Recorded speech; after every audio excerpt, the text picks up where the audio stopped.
Bem-vindos à terceira e última noite da primeira parte da nossa sexta conferência da Bíblia entre nós.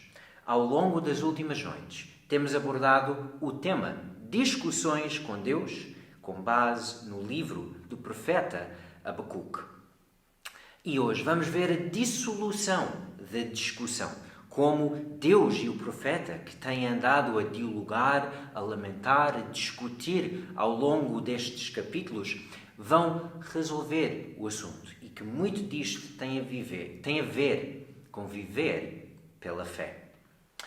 E temos visto ao longo das últimas noites a dinâmica das discussões, que é legítimo de facto dialogar, discutir e lamentar, que é preciso ser honesto no nosso diálogo com Deus. Mas, cuidado com os modos, pois há modos legítimos para dialogar e discutir e também há modos ilegítimos, que não vão ajudar nem nós a dialogar com Deus, nem nós a dialogar uns com os outros.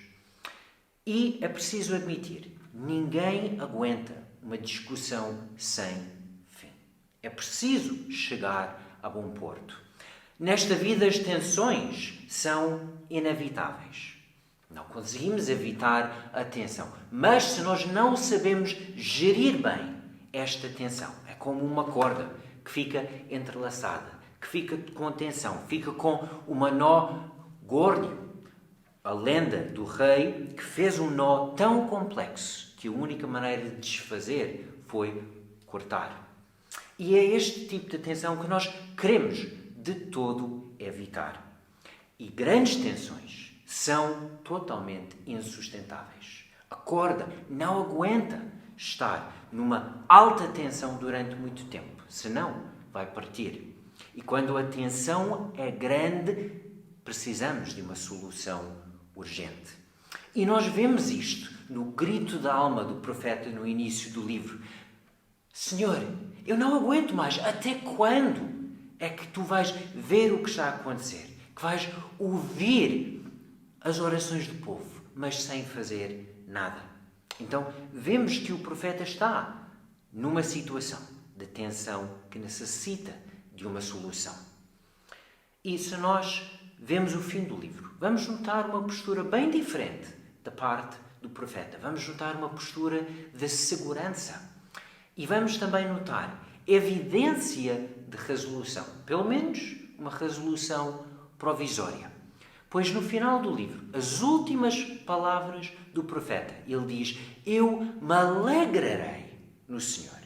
Uma mudança grande de postura de quem iniciou com até quando?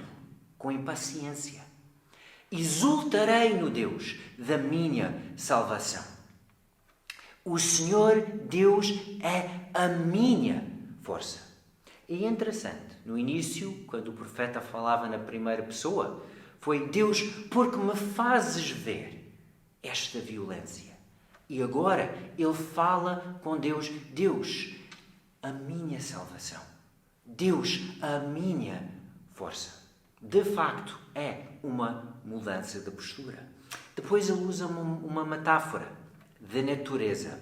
Ele fará os meus pés como os da corça e me fará andar sobre os meus lugares altos. Eu cresci numa zona montanhosa dos Estados Unidos e já vi as corças e os bodes lá das montanhas. A segurança que eles têm em subir precipícios e sítios onde, pessoalmente, eu não atrevia a tentar subir, é incrível. E é esta metáfora que o profeta usa. A segurança que eles têm, Senhor, assim tu és a minha segurança. Que mudança de postura que nós vemos de parte do profeta. Mas vale a pena perguntar. Vimos o início, notamos algumas coisas no fim. O que concedeu esta segurança ao profeta? E aqui vale a pena abordar rapidamente a estrutura do livro. E tem uma estrutura bem judaica com muitos paralelismos. Notamos no início e no fim. Frustração com Deus e segurança em Deus. Posturas da parte do profeta. Depois notamos que há um paralelismo no assunto. trata de exércitos e da violência. Na primeira resposta de Deus foi o exército dos babilônios que vinha para castigar Judá. E no final é a visão do profeta, o exército de Yahvé que vai trazer salvação ao povo. A seguir, temos o assunto do ímpio. A segunda queixa do profeta: mas Deus, o ímpio vai ficar vitorioso? E, como vimos ontem, na mensagem do professor Luís, o ímpio, os ais, o ímpio já está condenado. O ímpio não vai ter impunidade. E bem no centro encontramos um elemento, pelo menos nesta maneira de olhar para a estrutura do livro, sem par. E aqui que nós notamos que uma estrutura de discussão crescente começa a resolver-se. E aqui Deus faz um contraste entre os justos e os soberbos. E são precisamente estes os versículos que vamos abordar mais detalhadamente nesta mensagem. A primeira coisa que Deus faz nestes versículos, uma estratégia brilhante, inteligentíssima de parte de Deus, é envolver o profeta. Para o profeta não ficar apenas no lugar de quem observa, porque daí é fácil lançar críticas. Qualquer pessoa estando fora não conhece todos os pormenores. E, de facto, é fácil criticar. Mas ao envolver o profeta, ele vai ter uma outra perspectiva daquilo que Deus faz. Então, Deus entregou uma visão ao profeta para ser comunicada. Envolveu ele na missão. E Deus diz: escreve a visão. O profeta não é só para discutir, também é para escrever. E não é escrever de qualquer maneira, de forma bem legível em tábuas. Uma palavra que faz lembrar as tábuas da lei de Moisés, que ficaram guardados na memória do povo durante gerações. É o mesmo tipo de mensagem que Abacuque tem que transmitir ao povo de Judá, para que quem corre possa ler. Pois também há urgência na proclamação desta visão. Pois a visão é ainda para o tempo determinado. E é interessante, Deus não diz exatamente qual é o tempo. É como aqueles temporizadores antigos de areia. Podem marcar 1 minuto, podem marcar 1 hora. Só quem fez é que sabe o tempo determinado. É que sabe quanta areia colocou lá dentro para marcar o tempo. Mas o profeta sabe, foi Deus que mediu. É Deus que determinou o tempo. Então, é como um testemunho que apressa para o fim. Não enganará, ainda que demore, espere, pois certamente virá, não tardará. A ideia de tribunal, alguém que tem que chegar lá para dar o seu testemunho. E é esta ideia do tempo que é Deus quem determinou. Então, o profeta foi envolvido, Deus tratou da questão do tempo, mas agora Deus introduz este contraste. 2 caminhos e um muito melhor que o outro. E Deus indica: eis uma pessoa inflada ou embrulhada. Em muitas das nossas traduções é traduzida ilegitimamente como o soberbo. Mas é uma palavra que em todo o Antigo Testamento, em toda a Bíblia em hebraico, é utilizado apenas neste versículo. E há algumas dúvidas sobre a origem da palavra. Alguns indicam que significa inflada, outros indicam que significa embrulhada. E vamos ver que ambos estes possíveis significados fazem sentido se nós vemos bem à luz do contexto.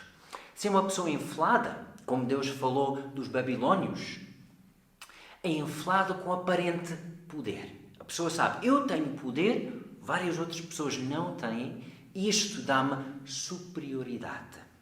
E com este poder, muitas vezes vem impunidade. A pessoa acha que está acima das regras do jogo. Se é uma pessoa embrulhada, podemos dizer que isto indica que eles faltam uma certa percepção espiritual, que o sistema do mundo conseguiu cegar os olhos desta pessoa. E, por esta razão, a pessoa tem valores seletivos. Escolhe, eu vou valorizar isto, vou valorizar aquilo, mas de modo holístico, como Deus indicou ao povo na lei. Isto, para mim, não. E Deus indica, esta pessoa, seja inflada, seja embrulhada, o seu desejo dentro de si não é reto. E nós vemos a influência destas decisões anteriores. Desejos inflacionados produzem medidas tortas. Eu quero muito, em vez de lutar contra o desejo, eu vou encontrar maneira de dar a volta. Pode não ser muito legítimo, mas, segundo as minhas medidas, é legítimo. Também podemos dizer que os valores embrulhados produzem desejos torpes. E, vamos ser sinceros, vemos muito disto à nossa volta, tanto dentro do mundo evangélico como no mundo secular.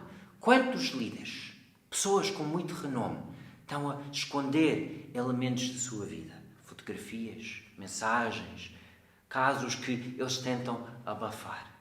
Quando nós embrulhamos certos aspectos da nossa vida, prevenimos o trabalho do Espírito Santo, a única coisa que pode sair é, de facto, torpeza. Mas vemos o contraste com o justo. E Deus indica, o justo, pela sua emuná, viverá. Uma palavra aqui rica.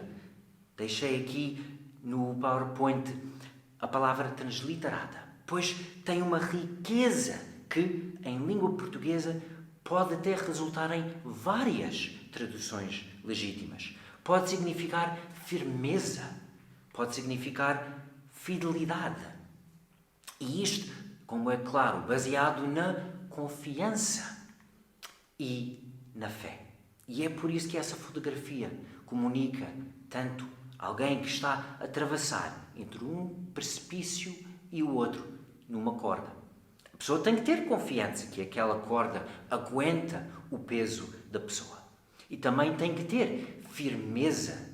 Não pode ficar a duvidar. Não pode ir uma parte e tentar voltar atrás. E é também assim com o justo. E o desafio do justo é que vai ter que viver dias difíceis.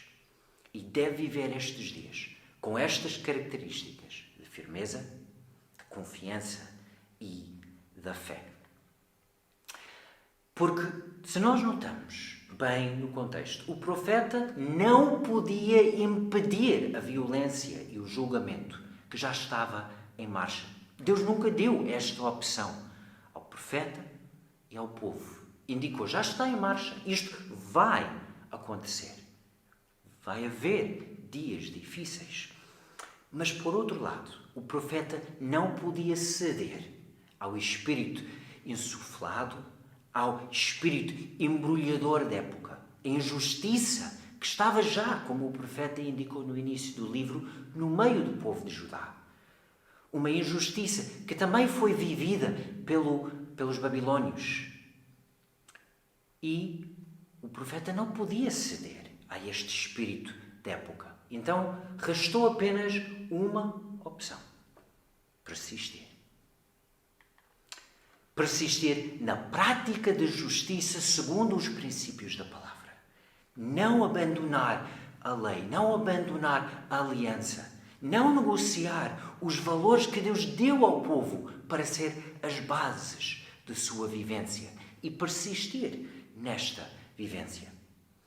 Persistir em viver com alegria, e uma alegria confiante e contagiante, pois é esta postura que nós notamos no profeta, no final do livro. Aquela segurança como os pés da corça. E persistir na comunicação clara e urgente da visão de Deus. Foi este o papel que Deus pediu ao profeta. Foi assim que Deus envolveu Abacuque nos acontecimentos. É, de facto, um desafio intemporal. Foi assim para o profeta, também é assim para nós. E podemos dizer, o justo viverá pela fé. É citado várias vezes no Novo Testamento porque é um dos melhores resumos da fé. E agora nós perguntamos, esta fé, quais são as características dele e como é que encaixa na obra do Senhor, nesta dissolução da discussão? De facto, é um desafio intemporal. O livro de Abacuque, a pessoa do Abacuque, o profeta Abacuque, passou por tensões inimagináveis. Tensões que percorreu toda a sua vida. E de facto é isso mesmo. É um desafio no decorrer dos anos, das situações e dos tempos. Com facilidade, tu e eu, todos nós, identificamos com as lutas, com as tensões que acompanham também as nossas vidas. Abacuque já demonstrou ser um livro de profundas tensões, nomeadamente as tensões do seu próprio mundo interior, da sua própria pessoa. E de facto, nós somos pessoas complexas. Temos dentro de nós um mundo de fantasias, um mundo de medos, de fobias, mas também um mundo de constatações, algumas delas alegres e felizes. Somos exatamente assim. Também o livro de Abacuque e a pessoa de Abacuque passou por tensões relacionais, nomeadamente com o seu próprio povo, com as suas tradições, com a lei, com todas as convicções que o próprio povo tinha. Criou tensões e dificuldades. Houve também tensões coletivas, que abrangeu toda a população, todo o seu passado, toda a sua própria história. Houve também relações a nível internacionais. Afinal, continuamos a viver numa aldeia global. O que acontece num distante país pode ter reflexos aqui, hoje e agora também. Vejam o vírus com que nós estamos a lutar há um pouco mais de um ano apenas. São problemas internacionais que nos afligem também a nós. Assim foi nos dias de Abacuque. E também, se levarmos a Bíblia como um todo, como um livro referencial para as nossas vidas, a Bíblia preocupa-se com os céus e a terra. Esta visão global. E a oração do Pai Nosso demonstra mesmo isto. Pai, seja feita a tua vontade, assim na terra como nos céus. Ou seja, esta é a dimensão com que a Bíblia lida com os problemas da vida também. O que mudou, de facto, na postura do profeta, de modo tão multifacetado? Permita-me que fale em 3 aspectos fundamentais. Em primeiro lugar, houve uma confissão. De facto, foi uma confissão libertadora, que revela a honestidade da pessoa do profeta Abacuque.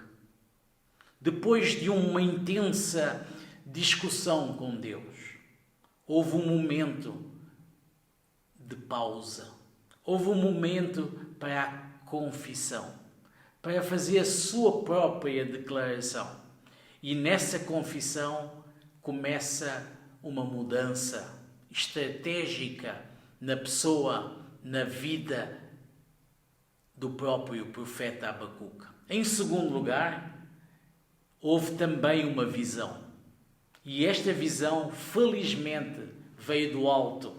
Foi a visão de Deus, escrita e proclamada também pela instrumentalidade do próprio profeta.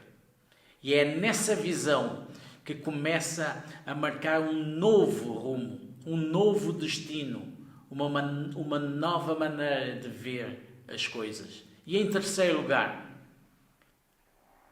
Abacuque soube deixar a situação também nas mãos de Deus.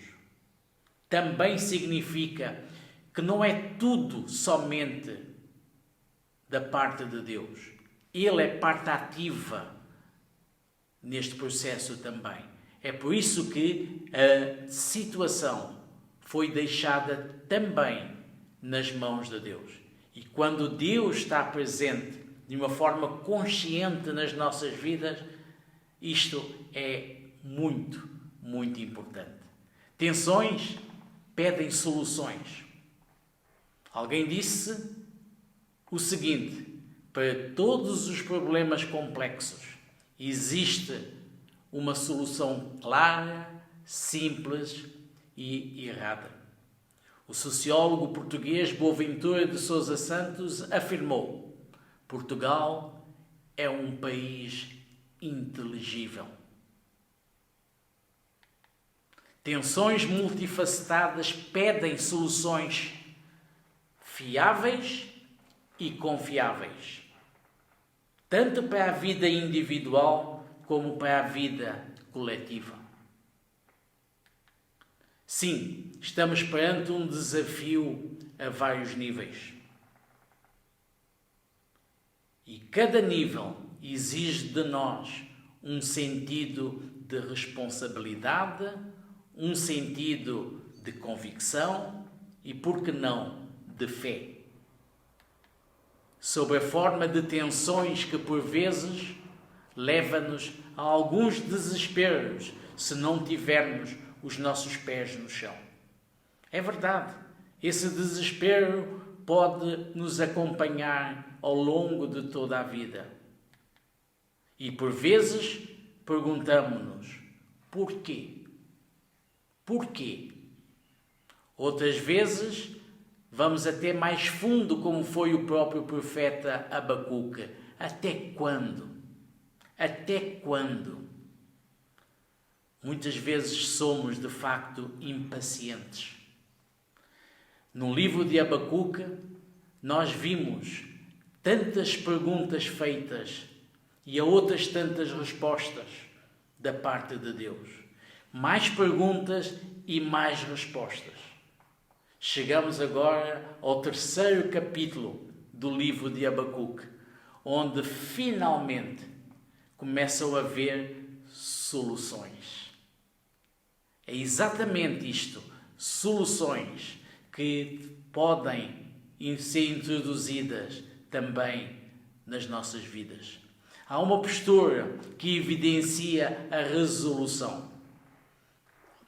Nomeadamente, começou no seu interior, prolongou-se nos seus relacionamentos, ganhou uma dimensão coletiva e também passou por uma dimensão internacional. Abacuque transforma a dor da sua alma num drama cósmico de fé, justiça e juízo, como foi afirmado na primeira mensagem pelo meu colega Valmor Quintana. Também ouvimos esta convicção firme que Deus ouve e faz mais, e vê mesmo a nossa situação. O meu colega, na segunda noite, também disse que é impossível combater a polarização sem cultivar modos de diálogo genuíno. É isso, exatamente este o desafio por que passou Abacuque também no capítulo 2. E também vimos, por último, no dia 2 desta nossa conferência, que a nossa percepção de que Deus não faz nada não quer dizer que Ele não age. O problema, muitas vezes, é um problema de percepção. Por que é que nós não percebemos tudo à primeira vista? É porque vivemos num mundo de ruído. De facto, ruídos que reduzem a boa audição, a capacidade de nós ouvirmos o essencial. Se a Bíblia diz a fé vem pelo ouvir a palavra de Deus, então é o ruído que reduz esta boa audição. Felizmente Abacuque soube encontrar a sua paz interior para escutar, ouvir a pessoa do próprio Deus. Assim se justifica o que ele disse no capítulo 2, no versículo 20, na parte B deste versículo. Que a terra inteira guarde silêncio diante dele. Vivemos vidas tão agitadas, inundadas de tantas coisas, de tantos medicamentos, de tantas preocupações, de tantas lutas interiores, que perdemos a capacidade de guardar silêncio. Foi isto que foi mesmo decisivo na vida e nas lutas do profeta Abacuque. O que significa guardar silêncio? O versículo inicia-se desta forma: o Senhor, porém, está no seu santo templo. E nós já sabemos que, à luz do Novo Testamento, foi o próprio Senhor Jesus que disse: não importa onde adorar a Deus, já não importa esta cidade, este monte ou aquele templo. Deus está presente em todos os lugares. O Senhor está conosco. A sensação de Deus conosco é o bálsamo com que começa a ser operacional nas nossas vidas. O Senhor está conosco. Que a terra inteira guarde silêncio.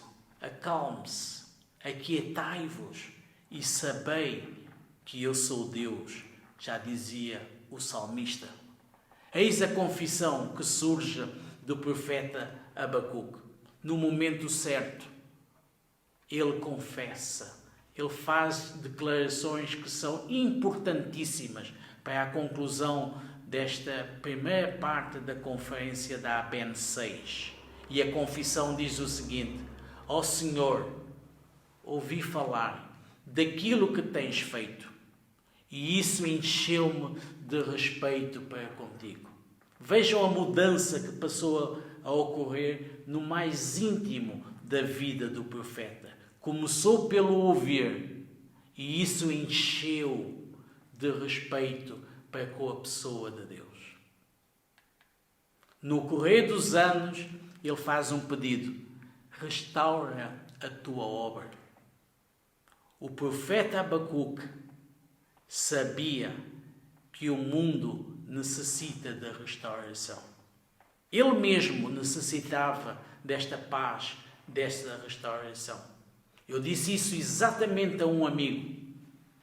Podes percorrer os caminhos que quiseres, mas segundo a minha percepção, eu vou clamar a Deus pela restauração. Foi isso que o profeta Abacuque também disse. No correr dos anos, restaura a tua obra. No correr dos anos, torna a tua obra conhecida de todo o mundo, em todas as nações, em todos os povos, em todas as famílias, em todas as pessoas. E em último lugar, na tua ira, lembra-te da misericórdia.